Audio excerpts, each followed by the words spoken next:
Hello दोस्तों, good morning. Myself Rahul from Lucknow. Welcome to my YouTube channel. दोस्तों आप सब कैसे हैं? दोस्तों अगर आप मेरे चैनल पे नए हैं तो रेड बटन दबा के चैनल सब्सक्राइब कर लीजिए, बेल आइकन दबा के नोटिफिकेशन ऑन कर लीजिए, ताकि जो भी वीडियो मैं अपडेट करूं उसका नोटिफिकेशन आपको हर दिन मिल सके और हर दिन कुछ ना कुछ आप नया सीख सकें।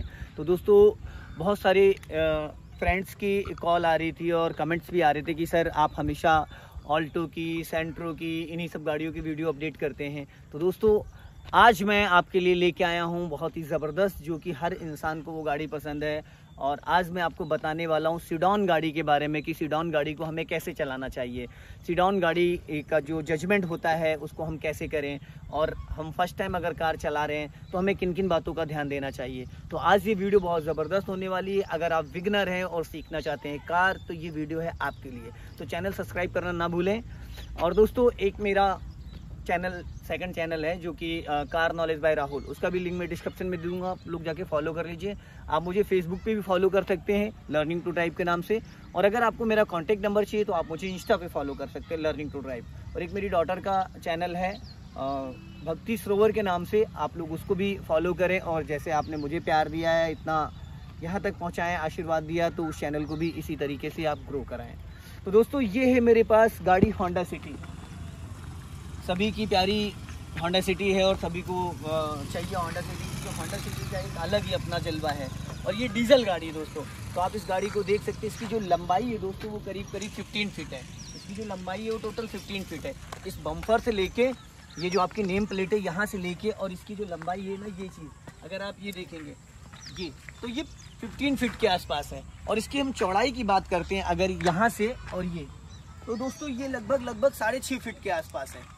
गाड़ी की जो मतलब चौड़ाई है वो 6 फीट समथिंग है। और अगर हम बात करते हैं प्रॉपर, तो ये जो आप अगर लेफ्ट और राइट वाले ORVM, ये जो ORVM है वो लगभग गाड़ी से 1 फीट बाहर निकला हुआ है। ये चीज़ भी बहुत इंपॉर्टेंट होती है, 1 फीट ये निकला हुआ, 1 फीट वो निकला हुआ। और बात करते हैं इसकी जो आगे बोनेट की चौड़ाई, तो अगर आप देखेंगे तो ये जो मैं जहाँ पे अभी खड़ा हुआ हूँ, यहाँ से और जो ड्राइविंग सीट है वहाँ से और इसकी जो लंबाई है करीब 7 फीट समथिंग के आसपास है। ड्राइविंग सीट से और इसकी जो लंबाई वो 7-7.5 फीट के आसपास आ रही है। और ये पॉइंट अगर आप देखेंगे यहाँ से, तो जो ड्राइविंग सीट वाला एरिया है और ये, इसको जजमेंट करना थोड़ा टफ है। तो आज मैं आपको बताऊंगा बहुत सारी छोटी छोटी जानकारी है, जो कि अगर आप बिगनर हैं तो आप कार को कैसे सीख सकते हैं और किस तरीके से सीख सकते हैं। ये मेरी कार की और मैंने कर लिया डोर ओपन। और दोस्तों अब कर लेते हैं हम इसको इग्निशन ऑन। अभी दोस्तों क्या करना है, यहाँ पे देखिए 3 पैडल है। पहले मैं की हटा लेता हूँ क्योंकि बार बार ये एक्सीलेटर, ब्रेक और क्लच। तो सबसे पहले दोस्तों करते हैं हम अपनी सीट को अपनी हाइट के अकॉर्डिंग, यहाँ से सीट आगे हो जाती है और ये जो है हेडरेस्ट के लिए होता है ये। तो अभी मेरी सीट जो है मेरी हाइट के अकॉर्डिंग हो चुकी है। अब यहाँ पे देखेंगे 3 पैडल है, एक्सीलेटर, ब्रेक और क्लच, ABC। तो राइट वाले पैर से एक्सीलेटर और ब्रेक इसको यूज करेंगे। एक्सीलेटर हमें कब देना होता है, जब हमें स्पीड बढ़ानी होती है। ब्रेक कब लेना होता है, जब गाड़ी रोकनी होती है। क्लच का वर्क क्या होता है, क्लच को इंजन फ्री कर देता है, क्लच से इंजन पूरा फ्री हो जाता है। क्लच को हमें दबाना यहाँ से है और रिलीज करते टाइम हमारा पैर हवा में नहीं जाना चाहिए। ये कम से कम 10 से 20 बार हम क्लच को दबा लेंगे, ये पूरा क्लच दबाना और इस तरीके से, ताकि हमारा पैर ज्यादा ऊपर ना खिसके। तो दोस्तों ये है क्लच पूरा फुल यहाँ पे दबता है और ये रिलीज ऐसे होता है, फुल क्लच ये। तो अगर आप बिगिनर हैं तो 10 से 20 बार इस क्लच को ऐसे दबाना छोड़ना ये कर लें। अब बात करते हैं एक्सीलेटर की। तो एक्सीलेटर वाला पैडल थोड़ा डाउन है और ये थोड़ा ऊंचा है, ये और ये। तो यहाँ पे देखेंगे तो ये एक्सीलेटर और ये ब्रेक, एक्सीलेटर ब्रेक, इतना यूज नहीं करना होता क्योंकि अभी इंजन ऑफ है। एक्सीलेटर का जो वर्क होता है दोस्तों वो होता है स्पीड देना गाड़ी को, ब्रेक का काम होता है गाड़ी को रोकना। लेकिन जब भी आप ब्रेक लोगे तो क्लच दबाना कंपलसरी है। अभी ब्रेक हार्ड है क्योंकि पावर ब्रेक होता है, डिस्क ब्रेक, तो अभी इंजन ऑफ है इसलिए हार्ड है। अब बात कर लेते हैं इसके गियर के बारे में कि गियर को कैसे हमें यूज करना है और कब यूज करना है। तो दोस्तों ये है गियर लीवर। जितने भी नए लोग होते हैं तो उनको सबसे पहले तो अपना गियर समझना है कि गियर, कौन सा गियर कब लगेगा और किस तरीके से लगाना है। तो दोस्तों ये है गियर। इसमें अगर आप देखेंगे तो इसमें first, second, third, fourth, fifth और 6 और रिवर्स, इसमें 7 गियर हैं रिवर्स मिला के। नॉर्मली 5th गियर होते हैं रिवर्स मिला के। और आपका जो इसमें है वो first, second, third, fourth, fifth और रिवर्स 6 गियर, तो मतलब 5th गियर रिवर्स मिला के 6 और इसमें 7 गियर है। तो ये गियर लीवर है दोस्तों। इसका वर्क क्या है, कब और क्यों यूज होता है, तो दोस्तों इसका काम क्या है, first gear, second, third, fourth, fifth और 6 और रिवर्स। तो ये है क्लच, क्लच को दबाएंगे, इसको लेफ्ट लेके जाएंगे, फर्स्ट गियर हो गया, फिर ये वापस न्यूट्रल, फिर लेफ्ट दबा के ये सेकंड गियर हो गया, फिर ये न्यूट्रल मिड में छोड़ दिया, ये थर्ड गियर हो गया, फिर ये न्यूट्रल, ये फोर्थ गियर हो गया, फिर ये न्यूट्रल इधर आके और ये रिवर्स गियर हो गया, फिर ये न्यूट्रल और यहाँ पे ये आपका जो ये पॉइंट है ये आपका 5th गियर हो गया। तो गियर का क्या वर्क होता है दोस्तों, फर्स्ट गियर में कार को हम मूव करते हैं पूरा क्लच दबा के। ये फर्स्ट गियर की जो स्पीड होती है वो 10 to 20 होती है। तो फर्स्ट गियर होता है मोस्टली गाड़ी को उठाने के लिए, ना कि चलाने के लिए। सेकंड गियर जो होता है वो थोड़ा सा स्पीड मेंटेन करने के लिए होता है, जैसे कि ट्रैफिक में निकलना है तो आप ट्रैफिक को क्रॉस करने के बाद सेकंड गियर की जो स्पीड होती है वो होती है 20 to 30। थर्ड गियर जो दोस्तों होता है ये यहाँ पे मिड में थर्ड गियर होता है 30 to 40 की थोड़ा सा स्पीड लेके आप गाड़ी को निकाल सकते हैं जहां पे थोड़ा कम ट्रैफिक है। फोर्थ गियर होता है हाईवे के लिए 40 to 60 स्पीड के लिए। फिफ्थ गियर जो होता है दोस्तों वो फाइनली हाईवे के लिए होता है, ये यहां से जाके ऐसे ये यहां से हम इसको ये 5th गियर लगेगा। ठीक है दोस्तों, ये होता है आपका 6 गियर और यहाँ पे आके दोस्तों ये होता है रिवर्स गियर। तो ये आप देख रहे ना, ये फर्स्ट हो गया, ये सेकंड हो गया, फिर ये थर्ड हो गया, यहाँ पे ये फोर्थ हो गया, फिर यहाँ पे आपका ये 5th गियर हो गया, यहाँ पे ये 5th, ये 6 और ये रिवर्स। अब दोस्तों बात करते हैं कि गाड़ी को हमको चलाना कैसे है। तो सबसे पहले तो दोस्तों इसको हम डोर को बंद कर लेते हैं और यहां से इग्निशन ऑन कर लेते हैं। इग्निशन ऑन करने के लिए हमें क्लच दबाना कंपलसरी है। अब हमने कर लिया इसको ऑन। ठीक है दोस्तों, अब इग्निशन ऑन हो गया है। ये टेम्परेचर मीटर है आपका, ये देख रहे हैं, ये आपका आरपीएम मीटर है और ये आपका स्पीड मीटर है और ये आपका यहाँ पे सारे इंडिकेशन देता है। ठीक है दोस्तों, और ये स्टीयरिंग व्हील, अगर आप इसको देखेंगे तो ये स्टीयरिंग व्हील। अब हमें करना क्या है, सबसे पहले तो हमें क्लच दबाना है और इंजन ऑन कर लेना है। दोस्तों मैं पहले तो बेल्ट लगा लेता हूँ, सीट बेल्ट लगाना कंपलसरी है। ये यहाँ पे मैंने लगा लिया बेल्ट और दोस्तों अब मैं करता हूँ इंजन ऑन। हो गया,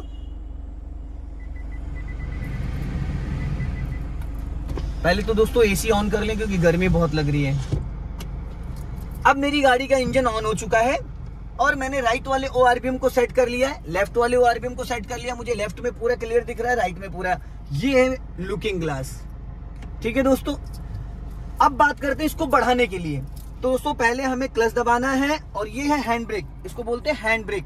इसको लगाने के लिए ऐसे उठाना है और अनलॉक करने के लिए पहले ऊपर खींचेंगे, फिर इस बटन को दबाएंगे, ये अनलॉक हो गया। यहाँ पे एक सिंबल भी आता है डिस्प्ले में, अगर आप देखेंगे तो देखिए ये रेड कलर का जो सिंबल आ रहा है ये वाला, ये हैंड ब्रेक का होता है। ये जो सिंबल आ रहा है ये अब ये हट गया है।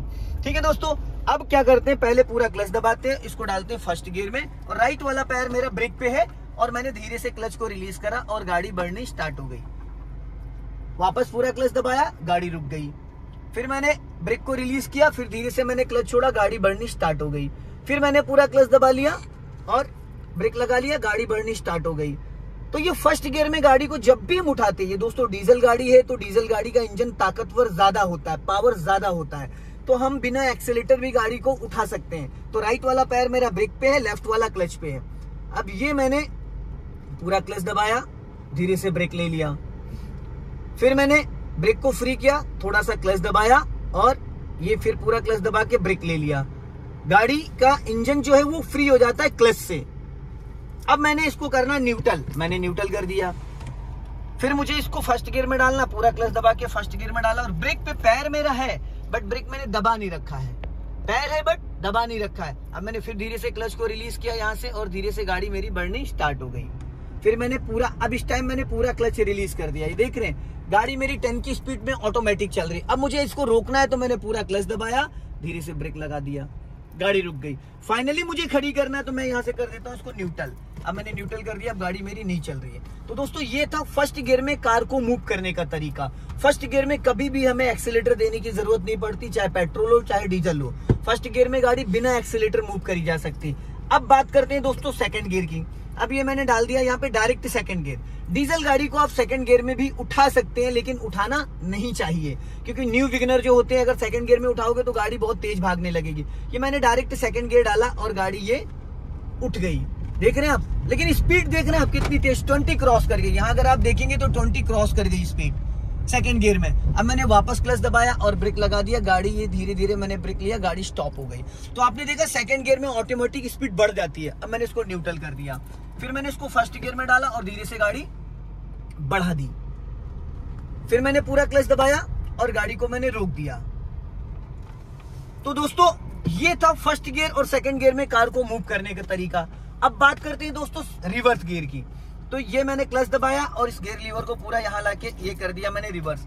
अब मैं इसको देख रहा हूँ अपने राइट वाले ORBM में, राइट वाले ORBM में मैंने देखा और लेफ्ट वाले ORBM में देखा। अब ये राइट वाले ORBM में मुझे पूरा प्रॉपर क्लियर दिख रहा है कि मेरे राइट साइड में स्पेस कितना है, ठीक है। और ये लेफ्ट वाले ORBM में भी दिख रहा है पूरी तरीके से। और अगर बात करते हैं ये लुकिंग ग्लास, तो इसमें कैमरा ऑन हो गया बैक साइड का। अब मुझे करना है क्या है, मुझे राइट वाला पैर ब्रेक पे रखना है, ये राइट वाला पैर मेरा ब्रेक पे है और लेफ्ट वाला पैर जो है वो है क्लच पे। अब मैंने धीरे धीरे क्लच को रिलीज किया, पूरा क्लच नहीं छोड़ा, थोड़ा सा। अब ये धीरे धीरे गाड़ी मेरी बैक में जाने लगी। अब मैं अपने राइट वाले ORBM को देख रहा हूँ और लेफ्ट वाले ORBM को देख रहा हूँ। अब गाड़ी मेरी धीरे धीरे जाने लगी पीछे। तो इस तरीके से हम कार को बैक भी कर सकते हैं। अब मुझे गाड़ी रोकनी तो मैंने पूरा क्लच दबाया और धीरे से ब्रेक ले लिया, गाड़ी स्टॉप हो गई, ठीक है दोस्तों। तो ये था बैक करने का तरीका। अब बात करते हैं दोस्तों हम इस गाड़ी के कुछ फंक्शंस के बारे में। तो इस गाड़ी को कर देता हूं मैं पहले इंजन को ऑफ। तो अब मैं आपको बताऊंगा कुछ इसके फंक्शंस। जैसे कि दोस्तों गाड़ी को चलाना तो फर्स्ट गियर में हम कार को मूव कर सकते हैं बिना एक्सीलेटर, लेकिन अब इसके कुछ फंक्शंस जान लें। ये राइट वाला जो ORBM है इससे हमें काफी चीजें समझने को मिलती है राइट साइड, और जो ये लेफ्ट वाला ORBM है इससे हमें लेफ्ट साइड, क्योंकि गाड़ी की जो लंबाई है दोस्तों 15 फीट है। 15 फीट का मतलब ये है कि जो हम बैठे जिस जगह यहाँ से 6.5 से 7 फीट समथिंग इसका बोनेट आगे, ये राइट वाला टायर है इस पॉइंट का, ठीक है ये, और ये लेफ्ट वाला पॉइंट है और ये बीच का सेंटर है। अगर आप यहां से ये देखेंगे तो ये आपका कोना जाएगा लेफ्ट वाला, ये आपका स्टीयरिंग है। अब बात करते हैं कि स्टीयरिंग में कुछ चीजें होती हैं। जैसे मैंने अभी इंजन ऑन कर दिया, इग्निशन ऑन करेंगे पहले फिर इंजन ऑन करेंगे। इंजन ऑन हो गया, ये है लेफ्ट का सिग्नल, इसको अगर हम ऊपर करते हैं तो ये लेफ्ट का सिग्नल हो जाता। जैसे मैंने लेफ्ट स्टीयरिंग घुमाया, वापस राइट कर दिया, ऑटो कट हो गया। अब मैंने इसको राइट कर दिया तो ये राइट का सिग्नल हो गया। जैसे मैं राइट इसको टर्न करूंगा, वापस इसको वापस लाऊंगा, ऑटो कट हो जाएगा। तो दोस्तों टर्निंग से 50 से 100 मीटर पहले हमें सिग्नल देना होता है, लेफ्ट हो या राइट हो। यहां से एक बार इसको ऑन करेंगे तो पार्किंग लाइट ऑन हो गई, एक बार और करेंगे तो ये हेडलाइट ऑन हो गई, वापस इसको ऑफ कर दिया, ये पार्किंग और ये हेडलाइट।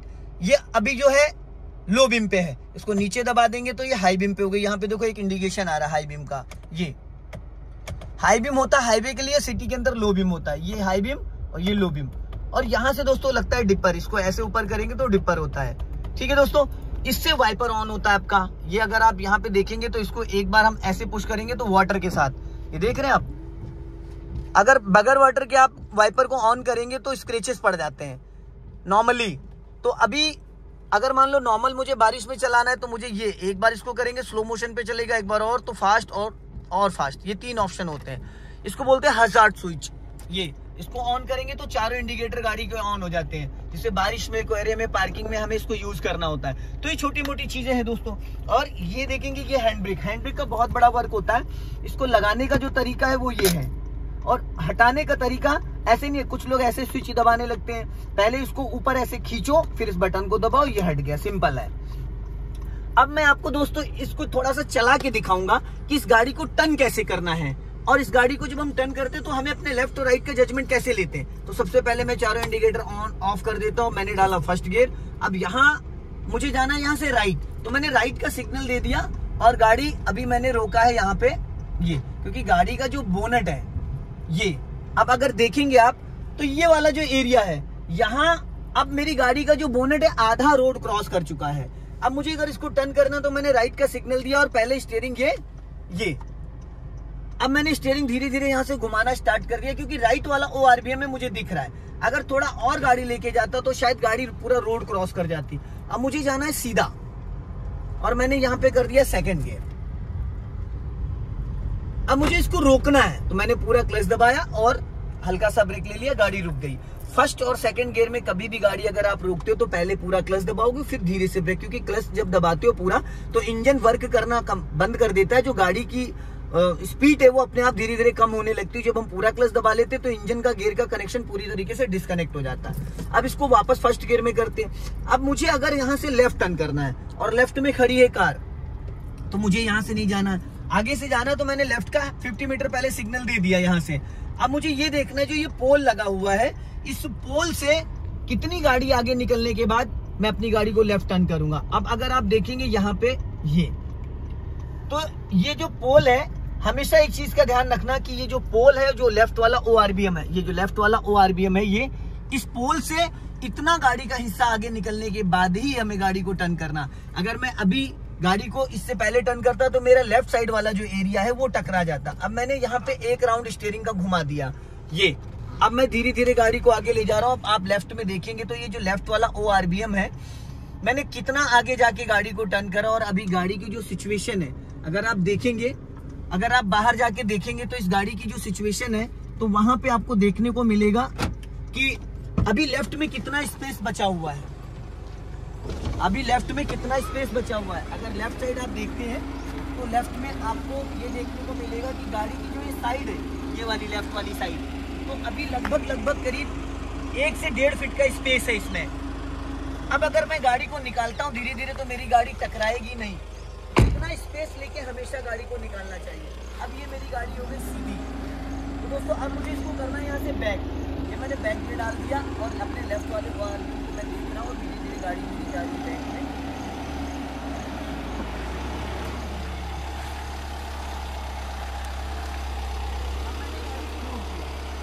हमेशा आपको देखना है दोस्तों, ये चीज़ जो आपकी है इसको हमेशा ध्यान में रखना है कि जब भी हम कभी गाड़ी को टर्न करते हैं लेफ्ट या राइट, गाड़ी को कभी भी हम लेफ्ट या राइट टर्न करते हैं तो ये पॉइंट जो है ना, ये वाला पॉइंट, ये इतना हिस्सा, इतना एरिया गाड़ी का निकल जाना चाहिए। ये जो लेफ्ट वाला ORBM है, ये जो आप देखेंगे तो यहाँ से अगर आप इसका जजमेंट लेंगे तो ये बोनट यहाँ तक जजमेंट है। ये चीज़ आप देख रहे हैं, यहाँ से हमें जजमेंट लेना होता है इस जगह से।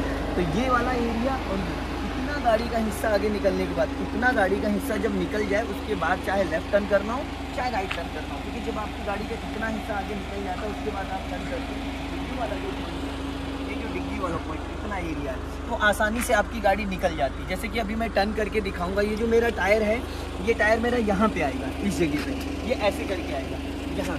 अगर मैं अभी खड़ी गाड़ी पूरा स्टीयरिंग घुमा देता हूँ, फुल खड़ी गाड़ी स्टीयरिंग घुमा देता हूँ, तो ये टायर यहीं से चला जाएगा, ये इस जगह से टर्न हो जाएगा। तो मैं अभी एक राउंड स्टीयरिंग का घुमाऊंगा जिससे कि ये टायर जो है वो ऐसे करके यहाँ से ऐसे जाएगा। तो अभी मैं आपको दिखाऊंगा कि इस तरीके से गाड़ी निकलेगी।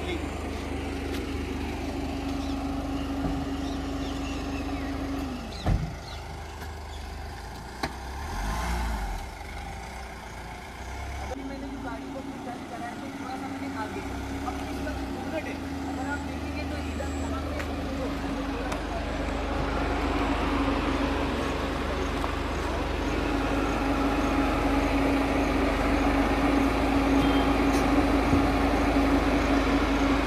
बड़ी गाड़ी चलाने में थोड़ी दिक्कत होती है, क्योंकि मैंने जो टर्निंग करी थी, ये पॉइंट आप देख रहे हैं कि गाड़ी की जो कंडीशन है, अगर ज़रा सा में थोड़ा भी लेट हो जाता तो ये पॉइंट जो है ये इसमें टकरा जाता है। अभी ये गाड़ी यहाँ से निकली, और अगर हम बात करते हैं यहाँ की,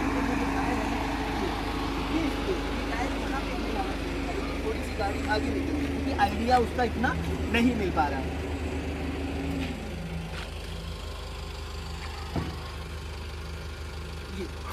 तो दोस्तों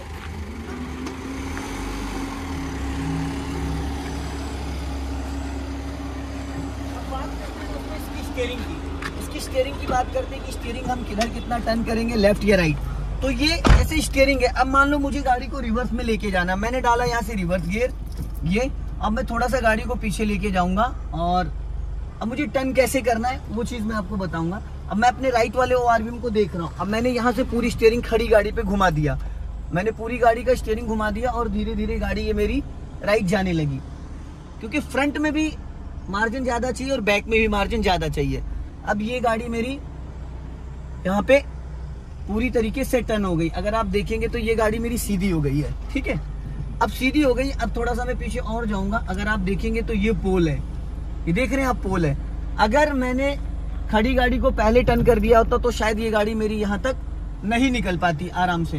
तो मैंने अभी इसको यहाँ से कर दिया टर्न, और अब मैं इसको इस गली में बैक करूंगा। जो ये राइट वाला एरिया है यहाँ पे मैं बैक करूंगा, तो यहाँ से गाड़ी मैं रोकूंगा और ये लेना है यहाँ पे बैक।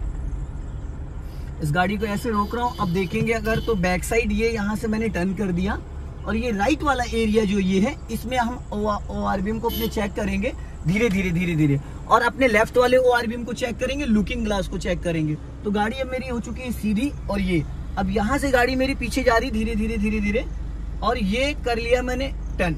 अब ये स्टीयरिंग अगर आप देखेंगे तो ये स्टीयरिंग का जो राउंड है वो एकदम बराबर बैलेंस बना हुआ है। ये 3 और 9 स्टीयरिंग का राउंड होता है। अब मुझे जाना है यहाँ से राइट, तो मैंने ये दे दिया सिग्नल और ये यहाँ से कर दिया राइट टर्न।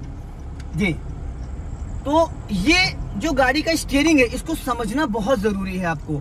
अब मैं इस गाड़ी को रोकता हूँ और इसको करता हूँ यहाँ से यू टर्न। तो मैंने गाड़ी पहले लेफ्ट दबाई पूरी और अब मुझे यहाँ से यू टर्न करना है। तो बहुत सारे लोगों को आइडिया नहीं होता। मैंने राइट का सिग्नल दिया और पूरा स्टीयरिंग 90 डिग्री से घुमा दिया। अब यहाँ से मैंने 90 डिग्री से स्टीयरिंग को घुमा दिया। अब ये देखेंगे तो ये इतनी ही जगह में ये गाड़ी पूरी यू टर्न हो जाएगी, क्योंकि इसकी लंबाई जो है दोस्तों वो 15 फीट है। अब 15 फीट के हिसाब से जो मार्जिन है, तो अगर हम बात करते हैं तो ये देखो, अगर जरा सा भी मतलब 1 इंच भी आगे पीछे होती तो गाड़ी मेरी टकरा जाती। अब मैंने यहाँ पे पूरी तरीके से इसको यू टर्न कर रखा है।